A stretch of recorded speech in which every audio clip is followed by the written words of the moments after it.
Hi dear students, स्वागत है आप सभी का अंजना समाज सेवा हेल्पलाइन पर। मुझे आशा है कि आप सभी जो है वीडियोस को शेयर कर रहे होंगे। जैसा पिछले वीडियो में मैंने आपसे कहा था कि अगर आप 10th क्लास में हैं और ये वीडियो देख रहे हैं, क्योंकि हम जो है पूरी सीरीज जो है 45 डे का जो क्रैश कोर्स चल रहा है आपके लिए ही चल रहा है। तो आपके जो भी फ्रेंड्स हैं क्लास 10th में हैं उनको वीडियो शेयर जरूर करें आप, ठीक है। एटलीस्ट एक बार किसी एक वीडियो की लिंक उनके साथ शेयर करें ताकि उनको भी पता चले कि ऐसा कुछ चल रहा है, ठीक है। मैं आपको सारी चीजें बेसिक से जो एग्जाम में आ सकती है वहां तक की चीजें सारी डिस्कस करके चल रहा हूं, ओके। और आज हम पढ़ने वाले हैं रियल नंबर्स का जो एक्सरसाइज 1.2 आपकी नई वाली बुक में है। आपके पास अगर ओल्ड बुक में है तो उसमें अपडेट नहीं हो रखी है। आपकी नई बुक जो आई है एनसीईआरटी की, उसमें 1.1 एंड 1.2 ये ओनली। तो 1.2 में ये वाले क्वेश्चन है, आपने देखे होंगे अगर आप पढ़े हैं अभी तक। तो वैसे पढ़ाई करी होगी 10th क्लास में अगर यहाँ तक पहुंचे हैं तो, ओके।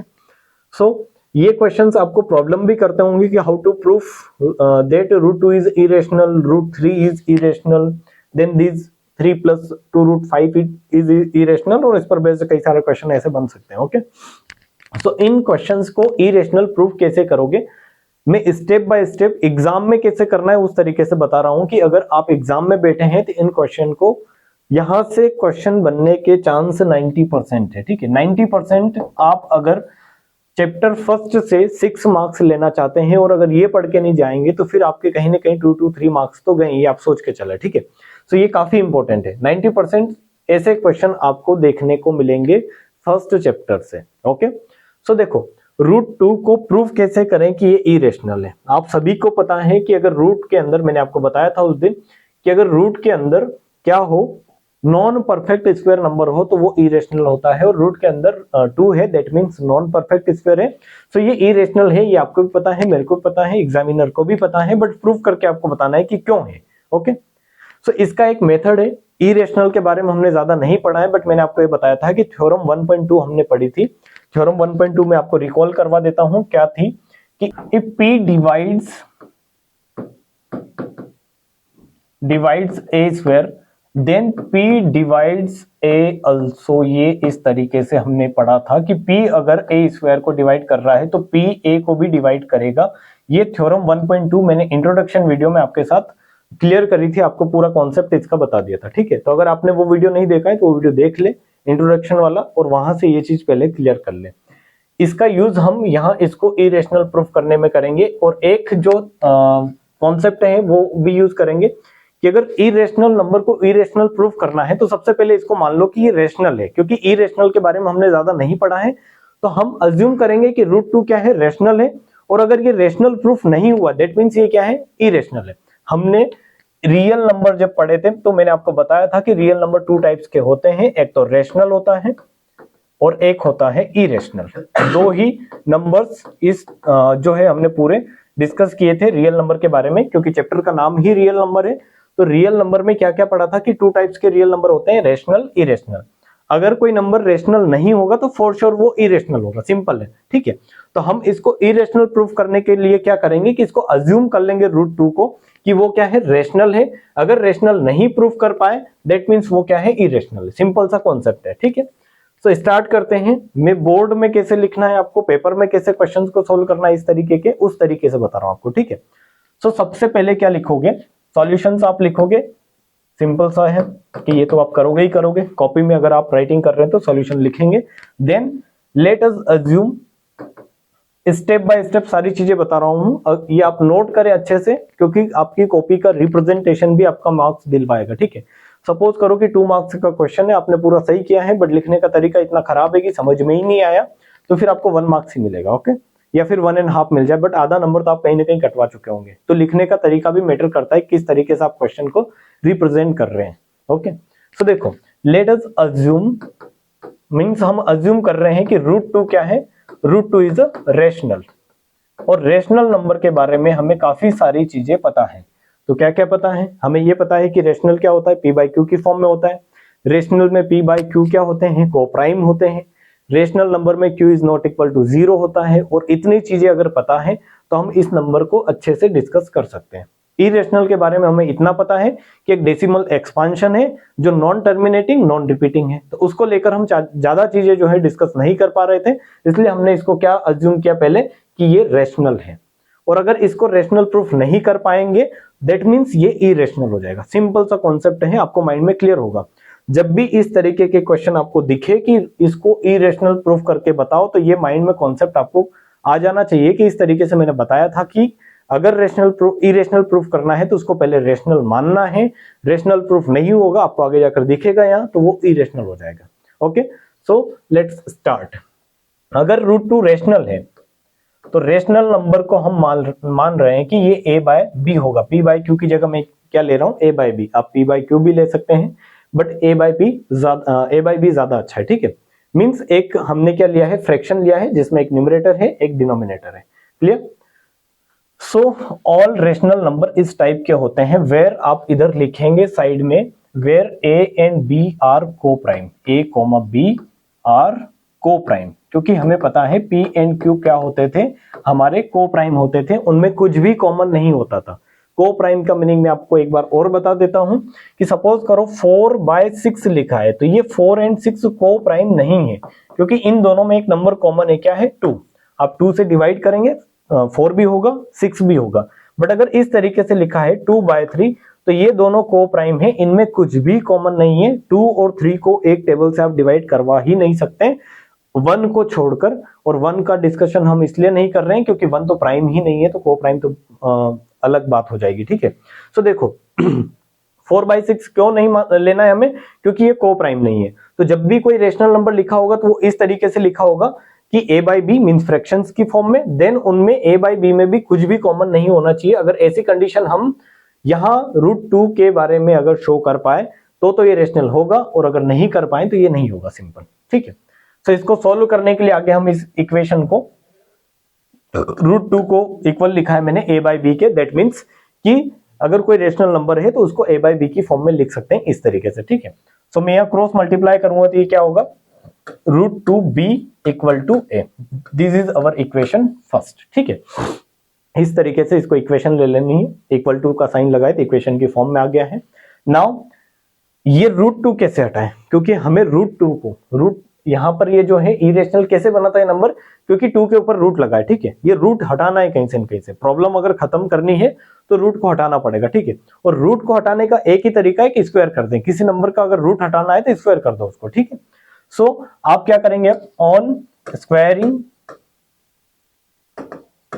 बोथ साइड में कैसे करना है वो भी बता रहा हूं, और क्यों कर रहे हैं वो भी आपको साथ साथ बताता जा रहा हूं कि हम स्क्वायर क्यों कर रहे हैं। आप एग्जाम में ही बैठे हैं, ये सपोज करो ये स्टेप आई तो आपके माइंड में क्या आएगा कि अब रूट हटाना है तो अब स्क्वायर करना पड़ेगा इस इक्वेशन का, ठीक है।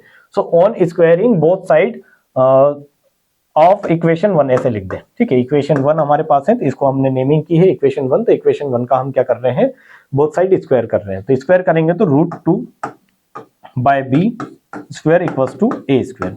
यहां से क्या आएगा आपका, तो √2 का स्क्वायर क्या होता है आपको पता होगा, √2 का स्क्वायर 2 होगा and b square as it is b square and equal to a square. ये यहां से काफी इंपॉर्टेंट जो है कॉन्सेप्ट एक और निकल के आएगा आपके क्वेश्चंस में, आगे यूज भी आएगा।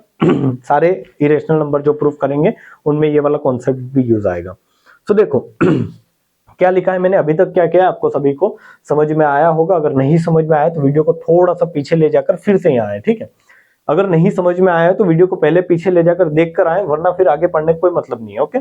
सो देखो 2b square equals to a square लिखा है, यहाँ क्या लिखा है 2b square equals to a square. इसका क्या मतलब है कि मैं इसको a स्क्वायर को इस तरीके से लिख सकता हूँ, ये हम समझने के लिए पढ़ रहे हैं, ये आपको लिखना नहीं है, मीन्स इस तरीके से सॉल्व नहीं करना है। ये वाला पार्ट अदर सॉल्यूशन का अलग है और ये समझने वाला पोर्शन अलग लिख रहा हूं मैं, ठीक हो। देखो यहाँ पर अगर a स्क्वायर इक्वल्स टू लिखा है 2 इंटू बी स्क्वायर, सिंपल इस तरीके से ही लिखी हुई चीजें आपके सामने, तो ये क्या क्या बातें बताता है हमें कि ये जो a स्क्वायर है, सपोज करो a स्क्वायर जो है एक कोई नंबर है, हम ले लेते हैं इसको 35, तो ये कैसे लिखा होगा 7 इंटू 5, राइट। अगर इस तरीके से ब्रेक करके लिख सकते हैं कि a स्क्वायर को मैंने फैक्टराइज कर दिया 2 इंटू बी स्क्वायर की फॉर्म में, ओके। और उसको ही नंबर की फॉर्म में अगर करके बताऊं आपको तो 35 को मैं 7 इंटू 5 की फॉर्म में लिख सकता हूं। दैट मीन्स कि इस 35 को 7 भी डिवाइड करवाएगा, इस 35 को ये 5 भी डिवाइड करवाएगा। और यहां से यही चीज बताने के लिए आपको कि ये इधर जो भी आप प्रोडक्ट की फॉर्म में लिखते हैं और इक्वल टू अगर पूरा नंबर लिखते हैं तो जो उसके फैक्टर्स आए हैं वो उस नंबर को डिवाइड करवाते हैं। मींस ये 2 भी इस ए स्क्वायर को डिवाइड करवाएगा, ये बी स्क्वायर भी इस ए स्क्वायर को डिवाइड करवाएगा। तो यहां से आप एक बात जो है यहाँ पर काफी अच्छी है जो लिख सकते हैं क्या कि 2 डिवाइड्स ए स्क्वायर। ठीक है, कहां से पता चला आपको? क्योंकि ए स्क्वायर के दो जो है फैक्टर्स हैं 2 इंटू बी स्क्वायर, तो ये 2 भी इस ए स्क्वायर को डिवाइड करवाएगा, ये बी स्क्वायर भी इस ए स्क्वायर को डिवाइड करवाएगा। तो नंबर जो है उसको ले लेंगे। 2 क्या है? एक नंबर है जो डायरेक्टली पता चल रहा है कि इस ए स्क्वायर को डिवाइड करवा रहा है। That means 2 divides A also. ये आपको अब समझ में आया होगा कि थ्योरम 1.2 कैसे यूज हुई है। हमने पढ़ी थी theorem if p divides a square then p divides a also. वही वाली थ्योरम यहाँ यूज हुई है कि if 2 divides a square means 2 divides a also. Means एक चीज तो क्लियर हुई कि इस a को 2 डिवाइड करवा रहा है। अब b को देखेंगे कि क्या b को सेम नंबर डिवाइड करवा रहा है। अगर 2 इसको भी डिवाइड करवा रहा होगा दैट मीन्स ये को प्राइम नहीं है, और को प्राइम नहीं होंगे दैट मीन्स ये रेशनल भी नहीं होंगे, और रेशनल नहीं है तो इरेशनल पर पहुंच जाएंगे। सिंपल सी जो मैंने अभी एक लाइन बोली है उसको ध्यान में रखें। एक बार और देखें कि क्या क्या बोला है कि अगर a को अगर 2 डिवाइड करवा रहा है तो हम चेक करेंगे क्या यही 2 जो है b को भी डिवाइड करवा रहा है। अगर b को भी यही 2 डिवाइड करवा रहा है दैट मीन्स ये को प्राइम नहीं है, और अगर को प्राइम नहीं है तो रेशनल नहीं है, रेशनल नहीं है तो इरेशनल है। इस तरीके से आपको चलना है। ठीक है, सो देखो यहां पर आगे आप देखेंगे ये एक इक्वेशन और ले ले, इसको इक्वेशन सेकंड ले लेते हैं। ठीक है, फर्स्ट एंड सेकंड इक्वेशन इस तरीके से एक बार स्क्वायर करने से पहले और एक बार स्क्वायर करने के बाद 2 इक्वेशन आपको लेट कर लेनी है। इस पार्ट को हटा देता हूं, इसका कोई काम है नहीं। सो देखो अब इसका क्या मीनिंग है कि अगर 2a को डिवाइड करवा रहा है दैट मीन्स सपोज करो कि एक नंबर a है जिसको 2 डिवाइड करवा रहा है, तो आपका कोई ना कोई आंसर आएगा। अब आंसर को क्या लिखेंगे? a नंबर क्या है वो भी नहीं पता आपको, 2 इसको डिवाइड करवा रहा है ये आपको जो है श्योरिटी है, तो आंसर क्या आएगा? सपोज कर लो, लेट कर लो कि एक आंसर हमारा क्या आ रहा होगा? सी आंसर आ रहा होगा। ठीक है, इस तरीके से आएगा कि आप सपोज करो a अगर 40 होता और इसको 2 से डिवाइड करते तो आंसर क्या आता? 20। वो 20 हमने क्या ले लिया है? सी ले लिया है, क्योंकि a हमने क्या लिया है? 40 लिया है। तो for every a this c is going to change. Okay, means for every number, suppose करो कि आपने एक नंबर 50 लिया तो आपका जो क्वोशिएंट है या फिर जिसको आंसर बोलते हैं आप सिंपल लैंग्वेज में, वो क्या हो जाएगा? यहाँ पर 25 हो जाएगा, क्योंकि अगर 50 को 2 से डिवाइड करेंगे 25 आएगा। वही c मैंने यहाँ पर लिया है। तो यहां से अगेन एक इक्वेशन और बन जाएगी क्या कि a इक्वल टू 2c। ये a इक्वल टू 2c कहां से आया है? ये हमें यहां से पता चला है कहां से कि अगर a स्क्वायर को 2 डिवाइड करवा रहा है दैट मीन्स a को भी 2 डिवाइड करवा रहा है, और अगर इस a को 2 डिवाइड करवा रहा है तो वहां से कुछ न कुछ आंसर आएगा, और उस आंसर को हमने वेरिएबल की फॉर्म में लिया है। वेरिएबल की फॉर्म में इसलिए लिया है क्योंकि a भी वेरिएबल की फॉर्म में है। ओके, a वेरिएबल की फॉर्म में का मतलब ऐसा है कि a की वैल्यू आप कुछ भी ले सकते हैं अपनी मर्जी से, 40, 50, 60 या अकॉर्डिंग टू क्वेश्चन, अगर क्वेश्चन में गिवन है तो जो a की वैल्यू जैसे जैसे चेंज करेंगे c की वैल्यू भी अपने आप आंसर भी उसके अकॉर्डिंग चेंज होते जाएंगे। इसलिए हमने एक आंसर जो नंबर लिया है वो क्या लिया है? वेरिएबल लिया है c। ओके, और ये आपका a इक्वल टू 2c आप इस इक्वेशन a में इक्वेशन सेकेंड में पुट कर सकते हैं, क्योंकि यहाँ पर a आपका यूज हो रहा है। ठीक है, सो अब लिखेंगे आप by equation second. Step by step इसको ध्यान रखें कि सबसे पहले a की वैल्यू निकालनी है, जो क्या आएगी? आप जिस भी नंबर को लेकर चल रहे हैं उस नंबर का मल्टीप्लाई c में कर दे या फिर किसी एक वेरिएबल में कर दे। ठीक है, तो a इक्वल टू 2c आएगा। ये a इक्वल टू 2c आप यहां पर पुट करेंगे इक्वेशन सेकेंड में, क्या बनेगा? 2b square equal to a की जगह आप पुट कर रहे हैं 2c होल स्क्वायर। ठीक है, तो क्या कंडीशन बनेगी? 2 into B square equal to 2 square 4 into C square. Okay, 2 2 जा 4, इस 2 से ये 4 कट गया तो आपको क्या मिलेगा? B square equals to 2 into C square. और ऐसी कंडीशन अभी थोड़ी देर पहले हमने समझी थी कि यहां पर क्या था? A square equal to 2 into B square था। दैट मीन्स इस ए स्क्वायर को बी स्क्वायर भी डिवाइड करवा रहा था, 2 भी डिवाइड करवा रहा था। ठीक है, तो ऐसी की ऐसी कंडीशन यहां भी बनी है क्या दिख रहा है आपको यहाँ पर कि B square equal to 2 into C square. That means इस बी स्क्वायर को ये 2 भी डिवाइड करवाएगा, ये सी स्क्वायर भी डिवाइड करवाएगा। तो आप डायरेक्टली यहां से लिख सकते हैं दैट, या फिर इस तरीके से इंप्लाइज लगाकर लिख दे आप कि B square is divisible by 2, so b is also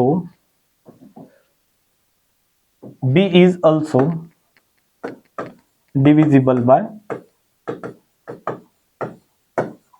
2। ठीक है, अब देखो दो चीजें आपके सामने आई हैं, यहीं तक है, क्वेश्चन का सॉल्यूशन पूरा हो गया। अगर ये एक बार आपको समझ में आ गया अच्छे से तो बस इसके आगे कुछ नहीं करना है।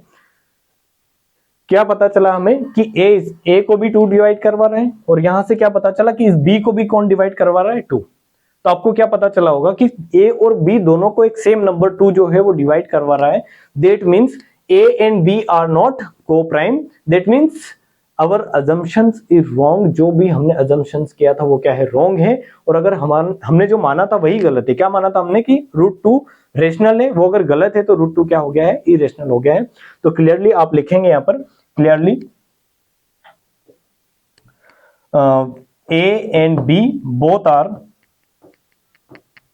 both are divisible by, ये लैंग्वेज लिखनी जरूरी है, divisible by 2, so a, b is not co-prime। ठीक है, ये co-prime नहीं है। so our assumptions is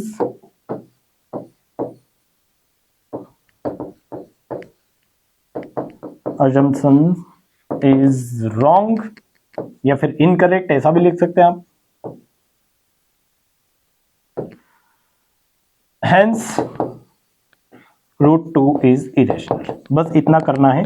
I hope कि आपको पूरा जो है ये समझ में आया होगा। क्या क्या हमने डिस्कस किया है इसमें देखिए एक बार। √2 को हमें प्रूफ करना था, क्या इरेशनल प्रूफ करना था, तो हमने √2 को रेशनल जो है लेट किया है, सपोज किया या अज्यूम करें, किसी भी तरीके से आप लिख सकते हैं। फिर हमें पता चला कि अगर ये रेशनल है तो a बाई बी की फॉर्म में लिख सकते हैं, और अगर इसको a बाई बी की फॉर्म में लिख सकते हैं तो हमने √2 equal to a by B लिखा है और इसको इक्वेशन की फॉर्म में लिया, देन स्क्वायर किया है। स्क्वायर करने के बाद हमें पता चला कि a स्क्वायर 2 से डिवाइड हो रहा है। दैट मीन्स a भी 2 से डिवाइड होगा, और अगर a 2 से डिवाइड हो रहा है तो फिर उसका कोई ना कोई आंसर आएगा। a को जब 2 से डिवाइड करेंगे तो आंसर क्या आ रहा है, c। ये दोनों वेरिएबल है, क्योंकि a भी क्लियर नहीं है तो आंसर भी क्लियर नहीं है। ठीक है, देन यहां से एक इक्वेशन और बन गई, a की वैल्यू आ गई, a इक्वल टू क्या आया, 2c। तो वो हमने फिर से इक्वेशन सेकंड में पुट किया।